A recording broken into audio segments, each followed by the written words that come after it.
Hello beautiful people, welcome back to my YouTube channel Nainisha's diaries. మన పెద్దవాళ్ళు ఎప్పుడూ అంటారు బెండకాయ తింటే తెలివితేటలు పెరుగుతాయి అని. మరి అలా తెలివితేటలు పెరిగే ఫుడ్ని పిల్లలకి పెట్టకుండా ఉంటామా?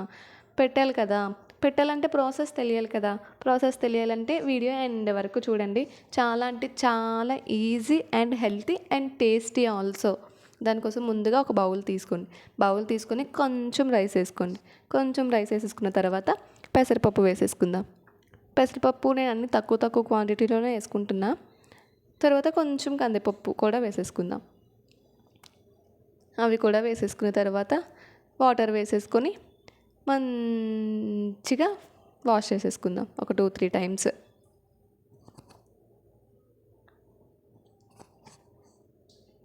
వాష్ చేసేసాక వాటర్ని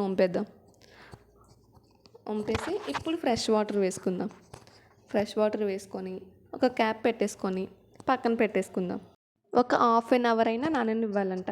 అలా నానబెడితే పిల్లలకి ఈజీగా డైజెస్ట్ అవుతుందంట. అందుకని ఫుడ్ చేసే ముందు ఒక హాఫ్ అన్ అవర్ అయినా సోక్ చేసుకోవాలి. తర్వాత ఒక 3 ఫ్రెష్ బెండకాయలు తీసేసుకుందాం. ఇంకా స్టార్టింగ్లో ఫస్ట్ టైం పెడుతున్నాం కాబట్టి తక్కువ తీసుకున్నా. దాన్ని చిన్న పీసెస్ లాగా చాప్ చేసుకోండి. పెద్ద పీసెస్ అయినా పర్లేదు, కుక్కర్లోనే కాబట్టి ఉడికిపోతాయి. మ్యాక్సిమం సీడ్స్ లేని బెండకాయలు తీసుకోవడానికే ట్రై చేయండి. ఒకవేళ సీడ్స్ కానీ ఉంటే సీడ్స్ రిమూవ్ చేసేయండి. నేను తీసుకున్న బెండకాయల్లో సీడ్స్ లేవు, సో నేను రిమూవ్ చేయట్లా. ఆ తర్వాత ఆనియన్స్, గార్లిక్ కూడా చాప్ చేసేసుకొని కరివేపాకు, జీలకర్ర అవన్నీ కూడా ఒక ప్లేట్లో వేసేసుకోండి. మనకు వంటకు కావాల్సిన ఇంగ్రీడియంట్స్ అన్నీ రెడీ అయిపోయాయి. ఇవన్నీ రెడీ అయిన తర్వాతనే కుకింగ్ ప్రాసెస్ స్టార్ట్ చేయండి. యాక్చువల్లీ నేను అప్పుడు పప్పు సోక్ చేసిన వాటర్ కూడా యూస్ చేసేదాన్ని. బట్ ఒక సిస్టర్ కామెంట్ చేశారు లాస్ట్ వీడియోలో, రైస్ సోక్ చేసిన వాటర్ యూస్ చేయొచ్చు కానీ పప్పు సోక్ చేసిన వాటర్ యూస్ చేయకూడదు అని.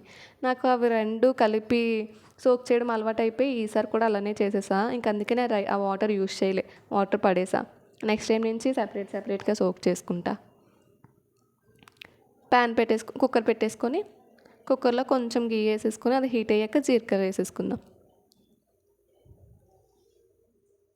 ఆ తర్వాత ఆనియన్స్, గార్లిక్, జీరా, కరివేపాకు అవన్నీ కూడా వేసేసుకుందాం.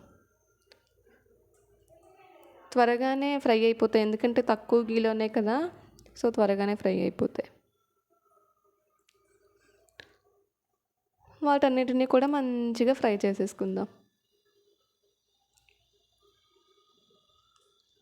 ఇప్పుడు మన రెసిపీకి మెయిన్ ఇంగ్రీడియంట్ కూడా వేసేసుకుందాం, బెండకాయ పీసెస్. వాటిని కూడా మంచిగా కలిపేసుకుందాం.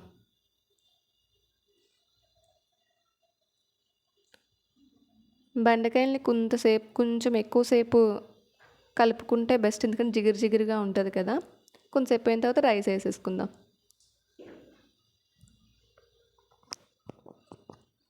రైస్ కూడా వేసేసుకొని కలిపేసుకుందాం.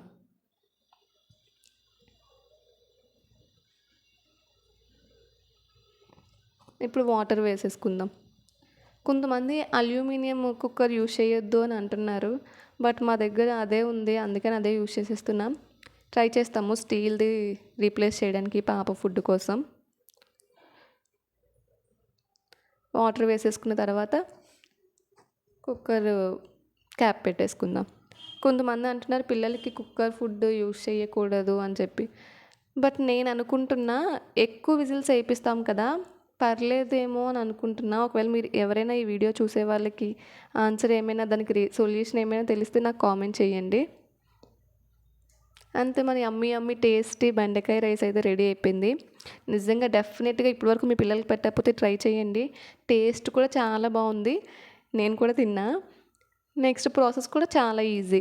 మన ఇంట్లో రెగ్యులర్గా ఉండే వెజిటేబులే బెండకాయ కాబట్టి డెఫినెట్గా ట్రై చేయండి. మీకు కనుక ఈ రెసిపీ నచ్చినట్లయితే please do like, share and subscribe.